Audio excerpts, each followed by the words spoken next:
కోనసీమ తిరుపతిగా పిలువబడే వాడపల్లి వెంకటేశ్వర స్వామి ఆలయానికి వెళ్తే మీ కష్టాలన్నీ తీరిపోతాయట.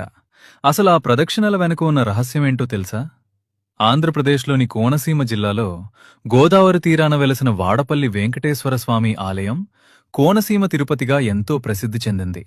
ఈ క్షేత్రం యొక్క ప్రత్యేకత ఏమిటంటే ఇక్కడ స్వామివారిని గోవిందుడు అని కూడా పిలుస్తారు. మరియు భక్తులు తమ కోర్కెలు తీరాలని కోరుకుంటూ స్వామివారి చుట్టూ ప్రదక్షిణలు చేస్తారు. కోరిక నెరవేరిన తర్వాత మొక్కు తీర్చుకోవడానికి మళ్లీ వచ్చి 108 ప్రదక్షిణలు చేయడం ఇక్కడ ఆచారం. అందుకే ఈ స్వామిని ప్రదక్షిణల వెంకటేశ్వరుడు అని కూడా అంటారు.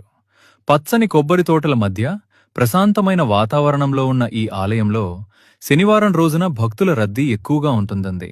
ముఖ్యంగా ఇక్కడ స్వామివారి విగ్రహం చందనపు చెక్కతో చేయబడినట్లు చెప్తారు. ఇది భక్తులకు అమితమైన భక్తిని, ప్రశాంతతను కలిగిస్తుంది.